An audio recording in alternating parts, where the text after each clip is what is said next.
우리 하나님의 말씀 지난주에 이어서 본문 받도록 하겠습니다. 우리 출애굽기 4장 18절로 31절까지의 말씀인데요. 길지만 우리 교독하면서 받도록 하겠습니다. 우리 방송실에서는 이 모니터를 조금 올려주셔서 제 소리가 조금 잘 들릴 수 있게 부탁드립니다. 우리 출애굽기 4장 18절로 31절까지의 말씀 우리 교독하며 받겠습니다. 모세가 그의 장인 이드로에게로 돌아가서 그에게 이르되 내가 애굽에 있는 내 형제들에게로 돌아가서 그들이 아직 살아있는지 알아보려 하오니 나로 가게 하소서. 이드로가 모세에게 평안히 가라 하니라. 여호와께서 미디안에서 모세에게 이르시되 애굽으로 돌아가라. 내 목숨을 노리던 자가 다 죽었느니라. 모세가 그의 아내와 아들들을 나귀에 태우고 애굽으로 돌아가는데 모세가 하나님의 지팡이를 손에 잡았더라. 여호와께서 모세에게 이르시되 내가 애굽으로 돌아가거든 내가 내 손에 준 이적을 바로 앞에서 다 행하라. 그러나 내가 그의 마음을 완악하게 한즉 그가 백성을 보내주지 아니하리니 너는 바로에게 이르기를 여호와의 말씀에 이스라엘은 내 아들 내 장자라. 내가 내게 이르기를 내 아들을 보내주어 나를 섬기게 하라 하여도 내가 보내주기를 거절하니 내가 내 아들 내 장자를 죽이리라 하셨다 하라 하시니라. 모세가 길을 가다가 숙소에 있을 때에 여호와께서 그를 만나사 그를 죽이려 하신지라. 십부라가 돌칼을 가져다가 그의 아들의 포피를 베어 그의 발에 갖다 대며 이르되 당신은 참으로 내게 피난편이로다 하니 여호와께서 그를 놓아주시니라. 그때에 십보라가 피난편이라 함은 할례 때문이었더라. 여호와께서 아론에게 이르시되 광야에 가서 모세를 맞으라 하시매 그가 가서 하나님의 산에서 모세를 만나 그에게 입맞추니 모세가 여호와께서 자기에게 분부하여 보내신 모든 말씀과 여호와께서 자기에게 명령하신 모든 이적을 아론에게 알리니라. 모세와 아론이 가서 이스라엘 자손의 모든 장로를 모으고 아론이 여호와께서 모세에게 이르신 모든 말씀을 전하고 그 백성 앞에서 이적을 행하니 백성이 믿으며 여호와께서 이스라엘 자손을 찾으시고 그들의 고난을 살피셨다 함을 듣고 머리 숙여 경배하였더라. 아멘. 네, 여러분 오늘 휴일이었는데요. 잘 쉬시고 오셨나요? 네. 표정을 보니까 굉장히 고단한 하루셨던 것 같아요. 예. 잘 쉬신 분들은 좀 또 하나님께 감사하고 또 은혜의 하루였을 텐데 또 오늘이 휴일 같지 않은 분들 많으셨을 것 같아요. 또 일을 하셨어야 되는 분들도 있었을 거고 나름대로의 분주함 때문에 휴일 같지 않게 보내신 분들이 또 많이 있을 겁니다. 그러나 여러분, 하나님께서 우리를 이 예배의 자리를 보내시면 예배가 곧 우리의 참 위로요, 예배가 우리의 참 평강이요, 예배가 우리의 참 소망이요, 예배가 우리의 승리됨을 믿음으로 고백합니다. 저도 쉽지는 않았어요.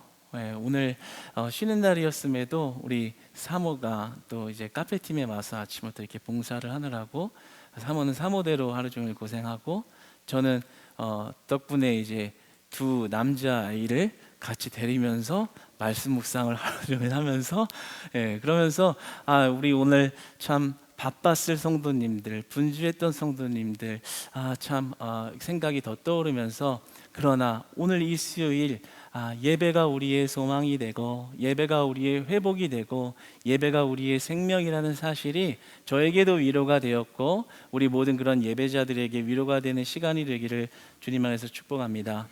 오늘 말씀의 제목은 때로는 위험한 하나님이십니다 라는 제목으로 하나님의 말씀을 나누기를 원합니다. 때로는 위험한 하나님이십니다. 사실 오늘 본문의 일부는 사실 수천 년 동안 굉장히 많은 학자들의 논쟁이 있고 지금까지도 논쟁이 있을 만큼 조금은 다소 이렇게 난제에 해당하는 그런 부분이 이렇게 나오기는 합니다. 그러나 우리가 이 본문 역시도 올바른 해석을 할 수 있는데요. 이 본문을 이 본문 하나로 보는 것이 아니라 성경 전체의 이 아주 놀라운 구원 스토리의 역사를 이 본문과 연결할 때 올바른 해석을 할 수 있습니다. 오늘은 그런 관점에서 볼 때 어떤 신학적 견해를 넘어서서 우리 성경의 원저자가 되시는 하나님이 우리에게 어떤 메시지를 주고자 하시는가를 발견하고 그 음성대로 순종하여 살 때 우리 안에 생명문이 열리고 하나님의 축복이 열리고 하나님의 은혜가 열리는 시간이 되기를 소망합니다. 이제 모세가 지난주에 이어서 이제 하나님의 부르심을 받고 우리 여호와 하나님의 부르심대로 이제 움직이는 그 명령을 받고 미디안에서 다시 애굽으로 돌아가는 그런 시작을 보여주는 그러한 장면입니다. 그런데 이 하나님의 굉장히 이 성품을 볼 수 있는 장면이 오늘 본문 19절에서 23절까지의 첫 장면에 나옵니다. 하나님이 얼마나 이 디테일하시고 얼마나 섬세하시고 얼마나 친절하신 분인지가 그 장면에 나옵니다. 요즘에 왜 그 MBTI가 굉장히 아직도 이렇게 많이 유행을 하죠. MBTI 요즘에는 이제 남녀가 소개팅을 하거나 선을 보면은 이제 만나가지고 MBTI부터 물어본대요. 성격을 파악하려고. 옛날에는 이제 무슨 형이세요? 이렇게 물어봤는데 요즘 MBTI가 뭐세요? 그런데 오늘 이 본문의 첫 장면은 하나님께서 극 F, F는 감성적인 거라고 해요. 그래서 굉장히 공감을 잘하고 그런 어떤 감정에 대해서 남의 감정에 대해서 굉장히 이렇게 디테일하게 반응하는, 그래서 여자들이 원하는 거는 T보다는 F다. T는 이성적이어서 그냥 딱딱 주어진 팩트만을 얘기하고 F는 그 사람의 마음을 좀 이렇게 공감한다, 뭐 이런 얘기죠. 그런 의미에서 이렇게 좀 생각해 봤을 때 오늘 이 하나님의 모습은 극 F에 해당하는 그런 모습이에요. 이제 안 가겠습니다, 못 가겠습니다라고 하는 모세를 그렇게 설득해서 이제 가겠다고 하잖아요. 그런데도 하나님 마음이 안 놓이신 거예요. 그래서 모세에게 이렇게 얘기하죠. 모세야, 네가 갈 때 가서 이적을 행해도 바로가 바로 쉽게 마음을 변하지 않을 거다. 그런데 이제 장자를 죽인다고 하고 그 사단이 나야 바로가 너희 이스라엘을 이렇게 보내줄 것이다. 이런 이야기를 합니다. 그런데 사실 모세가 물어보지도 않았어요. 그냥 하나님 말씀대로 하고 이제 아들들을 다 이렇게 챙겨서 아내랑 그냥 모세만 일 보고 오려고 하는 게 아니라 이제 이민을 가는 거죠. 하나님 뜻대로 가족 전체가 움직이기로 작정하고 움직이는데 아들들을 같이 이렇게 움직였을 때 이 모세가 마음이 얼마나 무거웠겠어요. 마음이 얼마나 걱정이 또 됐겠어요. 그것을 꿰뚫어 보시고 묻지도 않는 모세에게 이렇게 친절하게 얘기하시는 거예요.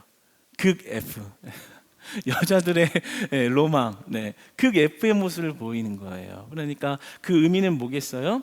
하나님께서 물어보지도 않는데 그런 디테일한 친절함을 보여주시는 것은 얘야 모세야, 앞으로 일어날 모든 이런 상황들은 내 계획 안에 있는 거야. 계획대로 될 거니까 염려하지 말고 걱정하지 말고 너는 그저 가서 하나님의 일, 하나님의 사역을 지켜보기만 하면 된다. 이렇게 이야기를 해주시는 겁니다. 그러니까 조금 다소 걱정되고 염려되는 모세에게 힘을 주시고 위로를 주시고 격려를 하시는 그런 세상 친절하고 정말 이렇게 부드럽고 그리고 감성적인 공감의 깊은 수준을 보이시는 그런 하나님의 그런 사랑스러운 그런 모습을 우리가 보게 됩니다. 그런데 여러분, 오늘 본문에서는 굉장히 희한한 장면, 우리가 쉽게 이해하기 어려운 장면이 나옵니다.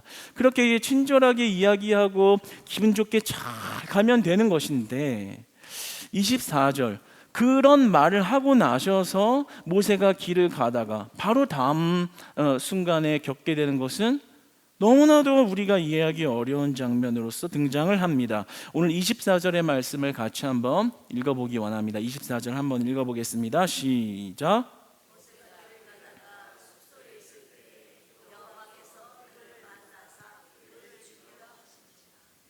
세상에, 이게 무슨 일이에요? 좀 전에는 하나님께서 야 가면은 다 내 플랜 안에 있는 거고 걱정하지 마, 염려하지 마라, 이렇게 힘을 주시던 하나님께서 갑자기 모세가 길을 가다가 숙소에 머물렀는데 여호와께서 나타나시사 그를 죽이려 하신지라.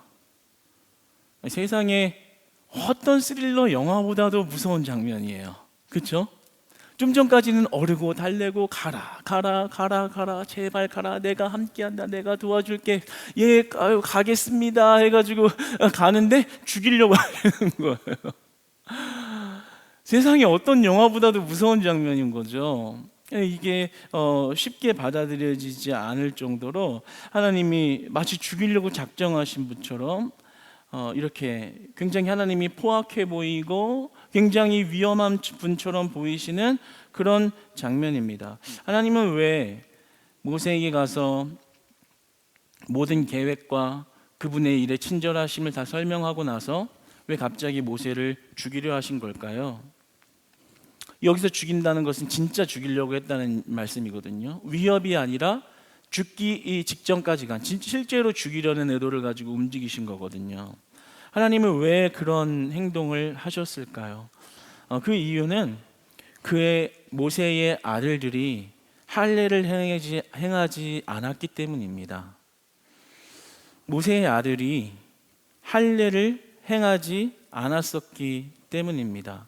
이 할례를 안 했다라는 이야기는 단순히 어떤 답습되어진 어떤 전통을 이행하지 않았다라는 것이 아니라 하나님과의 관계 측면에서 언약을 불이행한, 언약에 불순종한 일이 되는 것입니다. 유대인들이 태어나서 제일 먼저 경험하는 것은 하나님과 그들 사이에 계약이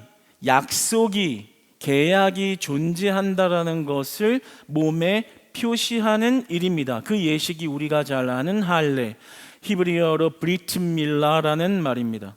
그런데 이 브리트라는 히브리어가 가지고 있는 뜻은 약속이라는 뜻을 가지고 있습니다. 그러니까 이 할례를 행하지 않았다라는 것은 하나님과 모세의 관계에 있어서 언약이 성립될 수 없는 상태라는 것을 이야기하는 것이죠. 굉장히 중요한 의미가 있는 것이죠. 왜냐하면 창세기서 17장 7절로 가면 이미 하나님께서 그 언약으로 관계를 맺었기 때문이죠.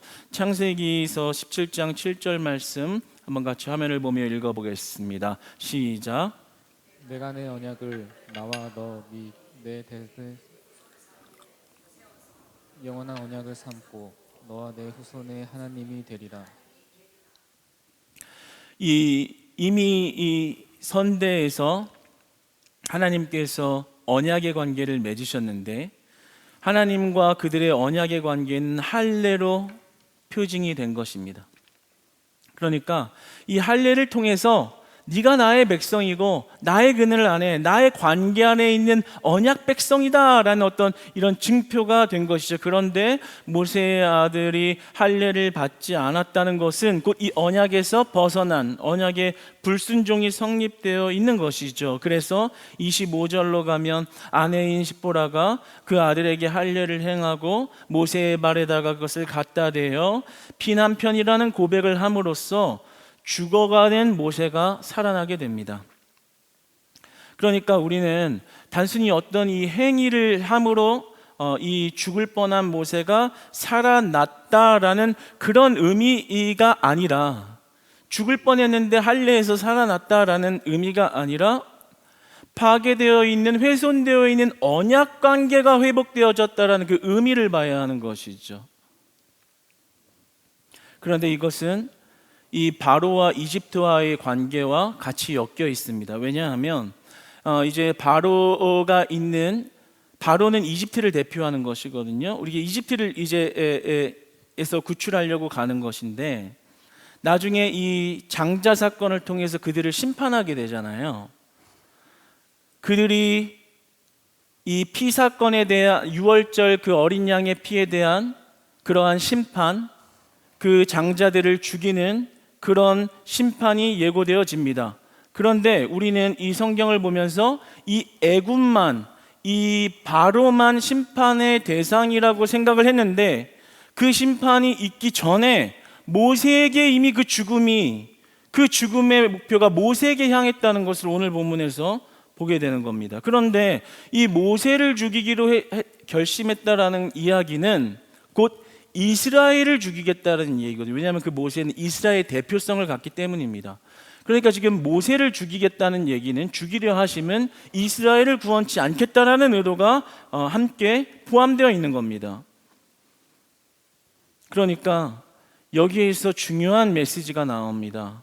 무엇이냐면 우리가 언약의 관계가 끊어지면 죽음이요, 언약의 관계가 회복되면 생명이라는 것을 말하고 있는 것입니다. 그러니까 그것을 살린 것은 단순히 할례를 행함이 아니라, 모세를 살리면 단순히 할례를 행함이 아니라 언약이 회복됐다라는 것을 의미하는 것이죠. 그러니까 우상을 섬기는 이집트나 바로 그 자들도 심판의 대상이 되지만 모세와 이스라엘, 하나님의 백성이라는 자들도, 선택받은 자녀들도 하나님의 언약 안에 거하고 있지 않으면 죽을 수 있다는 것을 이야기하는 것입니다.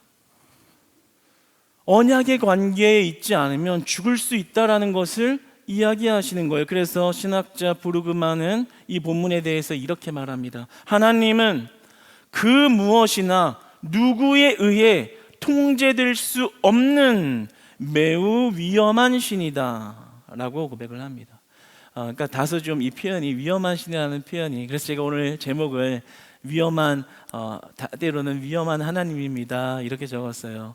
제목으로 어그로를 끌려는 게 아니라 이 학자가 이렇게 표현을 한 것이죠. 그러니까 바로와 이 애굽만 심판할 줄 알았는데 그게 아니었네. 언약 백성 당연히 언제나 지켜줄 줄 알았던 모세와 이스라엘도 그 언약 관계가 파괴되어 있는 상태에서는 죽음에 이른다는 것을 그 당시에 모세와 이스라엘에게, 그리고 오늘날 여기서 예배드리고 있는 우리에게 말씀하여 주고 계신 것입니다. 그렇다면 오늘날 우리의 참된 언약은 누가 되십니까? 바로 오늘날 우리의 참된 언약은 우리 주 예수 그리스도가 되십니다.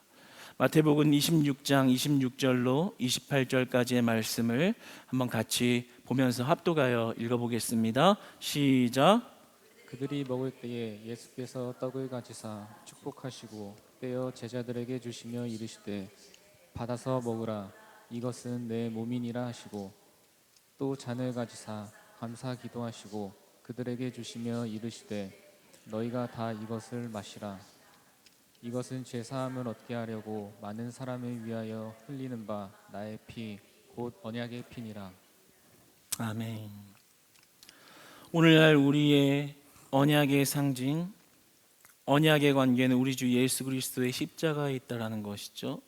예수 그리스도의 십자가를 믿고 그 십자가의 능력 안에 있는 것이 우리 언약의 증표가 된다라는 것입니다. 그러니까 우리가 그분의 핏값의 은혜로 살아가는 것이야말로 그분의 언약 관계 안에 있다라는 것을 의미하는 것이고, 아무리 교회에 나오고 아무리 수년 수십 년을 신앙생활을 하며 종교생활을 하였다 할지라도 예수 그리스도의 십자가의 구속력의 은혜 안에 살아가고 있지 않으면 그 삶은 하나님과의 관계가 단절된 죽음의 삶이 될 수 있다라는 것을 이야기하는 것입니다. 우리가 그렇기 때문에 이 언약 관계를 소홀히 할 수 없고, 이것이 단순히 우리 신앙인의 의무나 할례와 같이 어떤 증거를 대는 행위가 아니라 우리의 생명과 죽음을 가르는 유일한 일이 되는 것이므로 우리가 그 언약 안에 살아간다는 것은 곧 우리의 생명을 이야기하는 것입니다. 그러므로 우리에게 가장 중요한 일이 된다라는 것이죠. 여러분, 예수 그리스도만이 생명 되시는 줄 믿습니다. 그 십자가의 능력만이 우리를 죄에서 구원하신 줄 믿습니다. 예수 그리스도의 십자가를 믿음으로 말미암아 천국의 문이 열려졌다는 사실을 믿으시기 바랍니다. 그럼 우리가 온전히 의지할 수 있는 것, 온전히 신뢰할 수 있는 것은 예수 그리스도의 십자가 지신 피값의 은혜밖에 없는 줄 믿습니다. 그러므로 우리가 그 언약 관계를 소홀히 여기며 살아가면 안 됩니다. 모세가 미디안으로 가서 40년 동안 이렇게 살면서 왜 그의 자녀들을 할례를 시키지 않았을까요? 충분히 할례를 해야 한다는 것을 제일 잘 알고 있고 그럴 만한 시간이 있었는데도 모세는 할례를 행하지 않았습니다. 할례를 행하지 않은 이 이유에 대해서는 성경에서 정확하게 기록하고 있지 않지만 이 정황을 봤을 때 추측할 수 있는 것은 아내 십보라가 이방인이었다라는 점과 그리고 이미 애굽에서 나와서 자기의 그 동포들과 떨어져서 다른 곳의 도망자로서 40년간 타 지역에서 살다 보니까 어떤 이제 할례를 해야 되는 그 중요성, 자신의 정체성을 잃어버리고 그 이방인의 습관과 이런 환경에 물들어서 할례를 행하지 않았던 것이죠. 여러분, 우리가 이와 같은 일을 행할 수 있는 것입니다. 우리가 문의는 크리스찬이고 그리고 기독교인으로서 살아가기는 하는데 선택받은 백성이요, 예배자요, 기도하는 사람이요, 나와서 하나님 앞에 신앙인이요, 누가 봐도 종교 생활을 하고 있는 하나님을 따르는 자와 같은 그런 모습을 하고 있는데 정작 우리가 예수 그리스도의 십자가의 능력은 잃어버리고 그분의 십자가의 구속력 안에서는 살고 있지 않을 수 있다는 거죠. 그런데 이것은 단순히 신앙생활을 하면서 우리의 선택의 문제가 아니라 그럴 수도 있고 아닐 수도 있는 문제가 아니라 오늘 하나님께서 우리에게 분명하게 보여주시는 것은 이것은 생명 또는 죽음이다라는 이분법적으로 우리에게 결단하기를 요구하시며 그리고 생명의 자리로 가라 말씀해 주시는 은혜의 말씀인 것입니다. 그러므로 우리가 예수 그리스도의 은혜 안에 살아가는 삶, 그 삶에 생명이 있다라는 것을 오늘 말씀으로 늘 기억하고 간직하며 살기를 원합니다. 죽음의 자리에서 건지신 예수 그리스도의 은혜, 죄의 문제 해결받을 수 없는 어둠에서 우리를 빛으로 건지신 은혜, 그 모든 것이 그리스도의 십자가 은혜에만 존재하는 것입니다. 그러니까 우리는 종교 행위와 우리의 열심과 어떤 증거를 보임으로써 신앙생활하는 것이 아니라 우리가 예수 그리스도를 주인으로 모시고 그분의 말씀에 온전한 100% 순종으로 그분을 따를 때 우리가 그 언약 관계에 있는 백성임이 증거로 드러나는 것입니다. 아무리 많이 예배해도 우리가 돌아가서 우리의 삶에서 십자가의 구속력 밖에서 생활하고 살고 있다면 그것은 오늘 마치 모세가 히브리인이요 선택받은 백성이요 이스라엘을 대표하는 자라고 말할지라도 하나님과의 관계는 언약에서 단절되어 있던 것처럼 우리도 선택받은 자가 맞고 그리고 하나님의 부르심 받은 백성이 맞고 2대째 3대째 모태신앙으로 자라온 그런 신앙의 족보 있는 자들이 맞다 할지라도 우리가 그리스도의 십자가의 능력, 그 구속력을 잃어버리면 그 언약에 불순종하게 된다는 것이죠. 다소 무거운 문제지만 또 그만큼 우리에게 은혜가 될 수 있고 중요한 문제가 되는 것입니다. 하나님께서 그런 모세를 진짜 죽이시진 않으셨죠. 그래도 결국에는 그를 은혜의 자리로 돌이키십니다.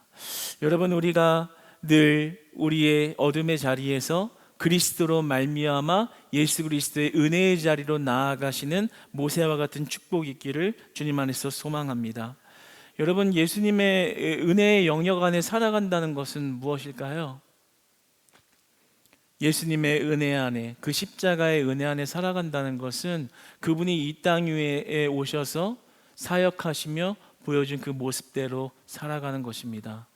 예수님이 향한 곳은 낮은 곳이었습니다. 충분히 정치적으로 능력으로 무언가를 드러낼 수 있는 자리를 마다하시고 그 예수 그리스도가 향한 자리는 낮은 자리였고 그 자리는 죽음의 자리였고 그 자리는 십자가의 자리였습니다. 그러나 그 십자가의 낮은 곳에 그분의 부활과 그분의 영광이 존재했습니다. 마찬가지로 우리가 이 땅에서 살아갈 것은 내 정치적인 힘, 내 명예, 그리고 내 돈, 내 경제력, 내 사람의 어떤 인맥의 관계, 그것으로 내가 성공을 향하는 높은 자리로 가는 것이 그리스도의 자리가 아니라 우리가 할 수 있는 방법을 내려놓고 그분의 걸어가신 발자취를 따라 제 십자가를 지고 나를 따르라고 말씀하신 그리스도의 말씀을 받들어 그리스도의 방법대로 그날 매일 여러분의 삶에서 그분께 순종하고 그분을 따르는 것에 그 언약의 증표가 되고 그 자리에 생명이 있고 그 자리에 축복이 있는 것입니다.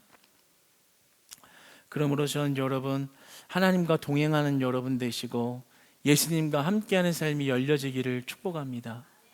예수님이 여러분에게 은혜 주려고 다 준비해 놓으셨거든요. 그런데 오늘 모세의 그 언약 문제를 해결하고 나니까 어떻게 하세요? 이제 나아가서 말씀하신 대로 기적을 베푸시고 이제 이적을 베푸시고 이제 진짜로 우리가 잘 알듯이 바로와 이집트가 있는 그 권세에서 이스라엘을 건져내시잖아요.